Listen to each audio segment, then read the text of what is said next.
नमस्कार CSK news में आप सभी दोस्तों का एक बार फिर से बहुत बहुत स्वागत है। दोस्तों दिन भर की बड़ी खबर निकल के आ रही है, एक करके आपको अपडेट बताएंगे। दरअसल प्रधानमंत्री मोदी और सीएम योगी आदित्यनाथ देश भर में सबसे लोकप्रिय प्रधानमंत्री और मुख्यमंत्री के रूप में पहली पसंद आपको बताएंगे। मूड ऑफ द नेशन का बड़ा सर्वे, इसके बारे में सुझाने के, लेकिन इस बीच भारत में चीन के खिलाफ अकेले लड़ने और हराने की है हिम्मत। ड्रैगन भी है हो चुका है हैरान। यूरोपीय थिंक टैंक का बड़ा सर्वे, बड़ा दावा किया गया है, इसके बारे में तो जानेंगे। लेकिन इस बीच एलएसी के पास सेना, वायुसेना को हाई अलर्ट रहने के निर्देश दे दिए हैं। सूत्रों के हवाले से बड़ी खबर निकल के आई है। तो वहीं भारत चीन सीमा विवाद डेपसांग में तनाव खत्म करने के लिए लद्दाख में मेजर जनरल स्तर की बातचीत जारी है, इसके बारे में जानेंगे। आज भी बैठक हो रही है और इस बीच कांग्रेस को बड़ा झटका, पूर्व मंत्री समेत 3 नेता भाजपा में हो गए हैं शामिल। तो वहीं लोन लेकर लोन चुका रहे कंगाल पाकिस्तान ने सऊदी को दे दी धमकी।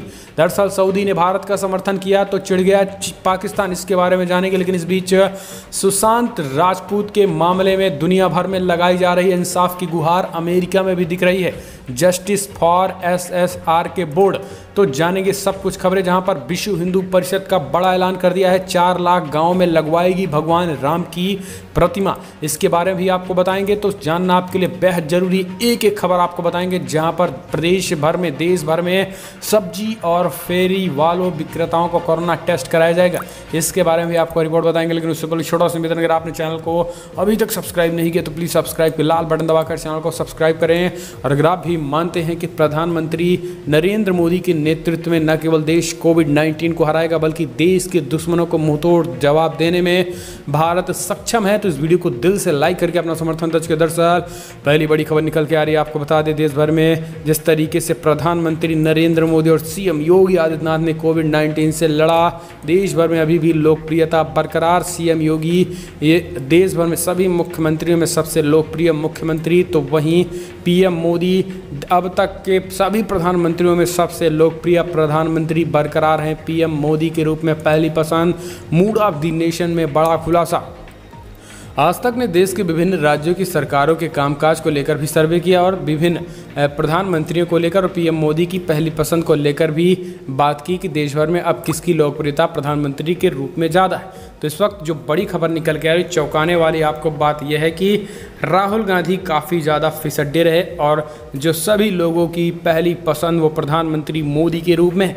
देश में प्रधानमंत्री की लोकप्रियता की बात करें तो पीएम मोदी अभी भी सबसे ज़्यादा लोकप्रिय हैं और पीएम पद की पहली पसंद है। अगर मुख्यमंत्रियों की बात करें तो सीएम योगी आदित्यनाथ सबसे लोकप्रिय मुख्यमंत्री के रूप में उभरे हैं। आपको बता दें कि कुछ दिन पहले उनको 18 पॉइंट मिले थे, जबकि अब उनको लगभग 24 पॉइंट मिल चुके हैं। तो ये प्रधानमंत्री मोदी और सीएम योगी आदित्यनाथ को लेकर आप क्या सोचते हैं, कमेंट के माध्यम से अपनी राय देना ना भूलें। आपको सबसे लोकप्रिय मुख्यमंत्री देश भर में कौन लगता है, कमेंट के माध्यम से लिख दीजिए इस राय को। चलते हैं अगली बड़ी खबर लेते हैं। भारत में चीन के खिलाफ अकेले लड़ने की पूरी ताकत है, ड्रैगन भी हो चुका हैरान। यूरोपीय थिंक टैंक का बड़ा सर्वे में दावा हुआ है। जी हाँ, आपको बता दें कि गलवान घाटी में 15 जून को हिंसक झड़प के बाद भारत ने भविष्य में किसी भी चीनी सीमा विवाद के दौरान चीन के खिलाफ अकेले खड़े होने का विश्वास दिखाया है। भले ही अमेरिका ने बीजिंग के खिलाफ क्वाड अलायंस बनाने का ऑफर दिया है, लेकिन भारत के अकेले तन जाने से ड्रैगन भी हैरान है। एक यूरोपीय थिंक टैंक ने ये बात कही है। पूर्वी लद्दाख में झड़प के बाद से भारत और चीन के बीच कई दौर की बातचीत हो चुकी है, इसके अच्छे परिणाम भी सामने आने लगे हैं। दोनों देशों की सेनाएं कुछ विपरीत जगहों से पीछे हटी जरूर हैं, लेकिन चीनी सैनिक डेपसांग गोरा फिंगर इलाके में टिकी हुई हैं। यूरोपीय foundation for South Asian studies EFSAS ने एक समीक्षा में कहा है कि प्योंगयांग और डिसंगेजमेंट की शुरुआती प्रक्रिया में चाइनीज़ फिंगर 2 से फिंगर 5 इलाकों में पीछे हट रहे हैं, लेकिन रीज लाइन में तैनात बने। इस बीच आपको बता दें कि जिस तरीके से एफसास ने ये कहीं ना कहीं सर्वे कराया है, उसमें यही पाया गया है कि भारत पूरी तरीके से चीन में से लड़ने में सक्षम है और अकेले चीन का मुकाबला भारत कर सकता है, जिसको चीन कबूलने में पूरी तरीके से दिक्कत होगी और इसके होश उड़ चुके हैं। हम चलते हैं अगली बड़ी खबर लेते हैं। आप कमेंट के माध्यम से अपनी राय देना ना भूलें, चीन को मुंहतोड़ जवाब देने में भारत सक्षम है या फिर नहीं। हम चलते हैं अगली अपडेट लेते हैं। एलएसी के पास सेना, वायुसेना को हाई अलर्ट रहने को दे दिए निर्देश। जी हाँ, को बता दें कि भारतीय सेना और वायुसेना लद्दाख, उत्तरी सिक्किम, उत्तराखंड और अरुणाचल प्रदेश के वास्तविक नियंत्रण रेखा के साथ सभी क्षेत्रों में बेहद उच्च स्तरीय परिचालन तत्परता बनाए रखेगी। इसके साथ ही अब तक चीन के साथ सीमा गतिरोध को लेकर संतोषजनक समाधान सामने नहीं आता दिख रहा है। अब तक उच्च स्तरीय सतर्कता बरती जाएगी। सूत्रों ने इस बात की जानकारी दी है। उन्होंने बताया है कि थल सेना प्रमुख जनरल MM नरवणे पहले ही LAC के साथ सीमावर्ती संरचनाओं के संचालन की निगरानी कर रहे हैं। सेना के सभी वरिष्ठ कमांडरों को निर्देश दे चुके हैं कि वो बेहद उच्च स्तर की सतर्कता बरतें और चीन के किसी भी दुस्साहस से निपटने के लिए आक्रामक रुख अपनाएं। गतिरोध के मद्देनजर पिछले 3 साल में सेना ने यह बड़ा ऐलान किया है। तो अगर आप भी मानते हैं कि चीन को मुंहतोड़ जवाब देने का समय आ गया तो वीडियो को लाइक करके अपना कमेंट करें। हम चलते हैं अगली बड़ी खबर लेते हैं। कांग्रेस को बड़ा झटका, पूर्व मंत्री समेत 3 नेता भाजपा में शामिल। उत्तराखंड के पूर्व मंत्री और कांग्रेस की किसान इकाई के नेता राष्ट्रीय उपाध्यक्ष राजकुमार वालिया शुक्रवार को अपने समर्थकों के साथ दिल्ली में स्थित एक कार्यक्रम के दौरान भाजपा में शामिल हो गए। भाजपा में शामिल होने के बाद उन्होंने कहा है कि कांग्रेस में न तो कोई नेतृत्व था और न ही कोई सिस्टम बचा था। उन्होंने कहा है कि कांग्रेस भाई भतीजा की पार्टी बन रह गई है।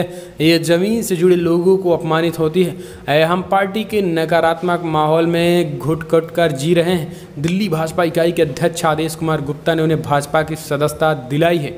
उन्होंने कहा है कि भाजपा परिवार लगातार विस्तार कर रहा है। राम कुमार वालिया के अलावा कांग्रेस की किसान के इकाई के पूर्व राष्ट्रीय महासचिव संजय कपूर ने भी ऐलान किया। हम चलते हैं अगली अपडेट लेते हैं। आपको बता दें, लोन लेकर लोन चुका रहे कंगाल ने अब सऊदी को दे डाली धमकी। बोला ठीक नहीं होगा, भारत का समर्थन कर रहा है। दरअसल कंगाली की दरहीज पर खड़े पाकिस्तान अब कर्ज चुकाने को लेकर भी कर्ज ले रहा है। पाकिस्तान ने सऊदी अरब को $3 बिलियन कर्ज के बदले $1 बिलियन की राशि वापस की है। इस कर्ज की अदायगी के लिए पाकिस्तान को $1 बिलियन की राशि उसके सदाबहार दोस्त चीन ने दे दी थी। वहीं कश्मीर पर साथ न देने से चढ़े पाकिस्तान ने सऊदी को धमकी भी दे डाली है। बताया जा रहा है कि पाकिस्तान के जिस तरीके से पाकिस्तान के अनुसार शुरुआत में सऊदी ने पाकिस्तान को नकदी और तेल की सुविधा केवल 1 साल के लिए दिया था, लेकिन बाद में इस वर्षों से बढ़ाकर 3 साल के लिए कर दिया था। लेकिन $3 बिलियन की नकद सहायता के लिए पाकिस्तान 3.3% की दर से ब्याज की अदायगी भी कर रहा है। और इसी को लेकर आपको बता दें कि जिस तरीके से हाल ही में कश्मीर पर सऊदी अरब ने पाकिस्तान का समर्थन नहीं किया था और सऊदी अरब की एक अड़ंगे की वजह से पाकिस्तान को पूरी तरीके से भारत के खिलाफ माहौल बनाने में बड़ा झटका लगा था और इसी की वजह से पाकिस्तान लगातार टकराहट कर रहा है। हम चलते हैं अगली अपडेट लेते हैं। आपको बता दें कि सुशांत सुसाइड केस को लेकर दुनिया भर में लगाई जा रही है इंसाफ की गुहार। अमेरिका में भी दिख रहे हैं जस्टिस फॉर SSR के बोर्ड।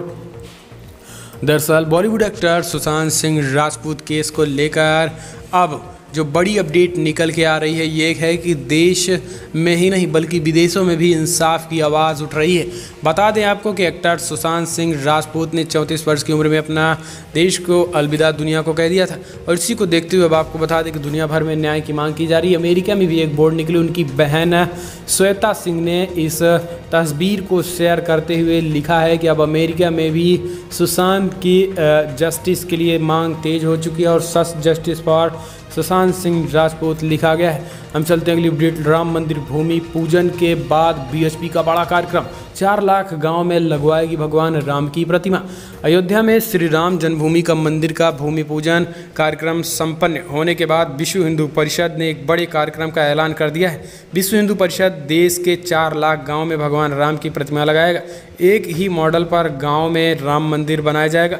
जानकारी के मुताबिक BHP 4 लाख गांव और 10 करोड़ लोगों तक पहुंचने का अभियान बनाया है। उधर हर घर में राम मंदिर निर्माण के लिए 11-11 रुपये का चंदा इकट्ठा किया जाएगा। बताया जा रहा है कि हर गांव में धार्मिक आयोजन किया जाएगा। तो ये BHP ने प्लान बना दिया है। हम चलते हैं अगली बड़ी खबर लेते हैं। आपको बता दें कि केंद्र ने राज्यों को दे दी है सलाह। सब्जी विक्रेताओं और फेरी वालों को करवाया जाएगा कोरोना टेस्ट। देश में कोविड-19 का कहर बढ़ता जा रहा है। यही कारण है कि केंद्रीय स्वास्थ्य मंत्रालय ने राज्यों और केंद्र शासित प्रदेशों को राशन की दुकानों पर काम करने वाले सब्जी विक्रेताओं और फेरी वालों की कोरोना जांच कराने की सलाह दी है।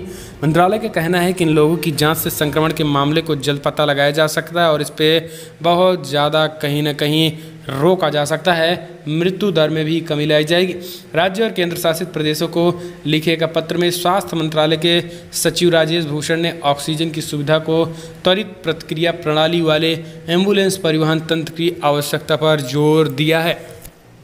तो अगर आप भी मानते हैं सरकार का एक अच्छा इनिशिएटिव तो लाइक कीजिएगा वीडियो को। चलते हैं अगली बड़ी खबर लेते हैं। दरअसल आपको बता दें कि कोरोना वैक्सीन को लेकर एक्शन में सरकार, खरीद से टीकाकरण तक गठन हो रहा है टास्क फोर्स का, यानी आप तक कैसे कोविड-19 की वैक्सीन पहुंचाई जाए, इसको लेकर मोदी सरकार ने खाका तैयार कर दिया है। दरअसल कोरोना के खिलाफ सबसे ज़्यादा कारगर हथियार माने जा रहे वैक्सीन को हासिल करने, लोगों तक इसे पहुंचाने की तैयारी सरकार ने तेज कर दी है। सरकार ने वैक्सीन की पहचान, खरीद, वितरण और टीकाकरण के लिए एक टास्क फोर्स का गठन किया है, जिसमें सभी वर्ग मंत्रालयों और संस्थाओं के प्रतिनिधियों को शामिल किया जाएगा। आपको बता दें कि ये कदम सरकार ने ऐसे समय पर उठाया है जब कुछ 6 वैक्सीन या तो फेज़ 3 में पहुंच चुके हैं या तो फेज़ 2 और 3 के संयुक्त ट्रायल से गुजर रहे हैं। दुनिया भर के देशों में वैक्सीन निर्माताओं से डील को लेकर होड़ मची हुई है। इस मामले में जुड़े लोगों के नाम गोपनीय रखने की शर्त पर बताया गया है कि पैनल की अगुवाई नीति आयोग के डॉक्टर PK पॉल करेंगे। तो ये बड़ी अपडेट। हम चलते हैं अगली बड़ी खबर लेते हैं। आपको बता दें कि राजस्थान सरकार गिराने की साजिश का दावा महज हवा हवाई, SOG ने माना नहीं बन रहा है कोई केस, इसलिए पूरी तरीके से रोक दिया गया मामला। दरअसल राजस्थान में सरकार गिराने की कथित साजिशों का खुलासा करने वाली राजस्थान पुलिस की SOG ने 28 दिनों के बाद 3 FIR बंद कर दी है। इसमें कोई मामला नहीं बन रहा है। स्पेशल ऑपरेशन ग्रुप के वकील संत कुमार ने कोर्ट से कहा है कि इस मामले में हमें कोई कार्रवाई नहीं चाहते। कोर्ट ने इसकी इजाज़त देते हुए गिरफ्तार आरोपी संजय जैन और मलानी और अशोक सिंह को छोड़ने का आदेश दे दिया है। हालांकि संजय जैन अभी एंटी करप्शन ब्यूरो में 5 दिन की रिमांड की वजह से वो अभी नहीं छोड़ सकते हैं। तो ये आप समझ सकते हैं कि SOG महज हवा हवाई राजस्थान सरकार काम कर रही है। हम चलते हैं अगली बड़ी खबर लेते हैं। आपको बता दें कि दूर होगी किसानों की समस्याएं। प्रधानमंत्री नरेंद्र मोदी कल लॉन्च करेंगे 1 लाख करोड़ की वित्त पोषण सुविधा। 9 अगस्त को सुबह 11 बजे प्रधानमंत्री मोदी वीडियो कॉन्फ्रेंसिंग के माध्यम से कृषि इंफ्रास्ट्रक्चर फंड के तहत 1 लाख करोड़ रुपए की वित्त पोषण सुविधा लॉन्च करेंगे। जुलाई में कृषि आधारभूत ढांचे के लिए सरकार ने रियायती ऋण का विस्तार करने के लिए 1 लाख करोड़ के कोष के साथ कृषि इंफ्रास्ट्रक्चर फंड की स्थापना को भी मंजूरी दे दी है। इसके साथ ही प्रधानमंत्री मोदी PM किसान योजना के तहत 8.5 लाख करोड़ किसानों की छठी किस्त के रूप में 17,000 करोड़ रुपए भी जारी करेंगे। तो ये एक बड़ी अपडेट निकल के आ रही है। हम चलते हैं अगली बड़ी खबर। देश ने अक्षय कुमार को बताया नंबर 1 हीरो, इन नंबर्स पर रही खान तिकड़ी। दरअसल आपको बता दें कि कोरोना काल में फिल्मों को शूट किए जाने और उन्हें रिलीज़ किए जाने की रफ्तार पहले से ही काफ़ी कम बताई जा रही है। पिछले कुछ महीनों में तो इंटरटेनमेंट इंडस्ट्रीज़ के लिए काफ़ी बुरे रहे, लेकिन धीरे धीरे गाड़ी वापस पटरी पर लौटती नज़र आ रही है। फिल्मों और TV शोज़ की शूटिंग की परमिशन मिलती जा रही है और कलाकारों को भी तकरीबन हर उम्र वर्ग के कलाकारों को काम करने की इजाज़त मिल रही है। इस बीच आपको बता दें कि mood off the nation India today ने एक पोल करवाया, जिसमें मूड ऑफ द नेशन में सबसे नंबर 1 हीरो के रूप में अक्षय कुमार उभरे हैं। जबकि खान तिकड़ी की बात करें तो तीसरे, चौथे और 5वें पोजीशन में मिली है। इसमें सलमान खान को चौथी पोजीशन मिली, जबकि शाहरुख खान इस वर्ष 11% वोट के साथ तीसरे नंबर पर है। अमिताभ बच्चन दूसरे नंबर पर थे। तो वहीं अगर बात करें हम, आमिर खान भी लगभग 5वें नंबर पे थे। तो इस तरीके से खान तिकड़ी थी। हम चलते हैं अगली बड़ी अपडेट लेते हैं। आपको बता दें कि बिहार में तेजस्वी यादव समेत 34 RJD के विधायकों व नेताओं के खिलाफ FIR थी, लेनी पड़ गई है जमानत। दरअसल बिहार विधानसभा में प्रतिपक्ष नेता तेजस्वी यादव समेत 34 विधायकों ने जमानत ले ली है। इन लोगों के विरुद्ध गत 29 मई को पटना के सचिवालय थाना में केस संख्या 6420 के तहत लॉकडाउन अधिनियम उल्लंघन और सोशल डिस्टेंसिंग का अनुपालन नहीं करने का आरोप लगाया गया था, जिनमें RJD के प्रदेश अध्यक्ष जगदानंद सिंह समेत RJD के उन सभी 29 विधायकों को नामजद आरोपी बनाया गया था। उन्होंने गोपालगंज में हुए ट्रिपल मर्डर कांड के विरुद्ध गोपालगंज थाने को लेकर राबड़ी देवी के आवास के बाहर 29 मई को अन्य नेताओं और कार्यकर्ताओं के साथ 4 घंटे से अधिक वक्त जमकर हंगामा किया था और उसी के बाद इन पर FIR दर्ज कराई गई थी, जिसके बाद अब इन्होंने फिलहाल जमानत ले ली है। तो दोस्तों आज दिन भर की ये बड़ी अपडेट निकल के आई है। अगर आपको वीडियो पसंद आया तो लाइक करें, शेयर करें, कमेंट के माध्यम से आप अपनी राय देना ना भूलें। दोस्तों फिलहाल इस वीडियो में इतना ही। जय हिंद, वंदे मातरम।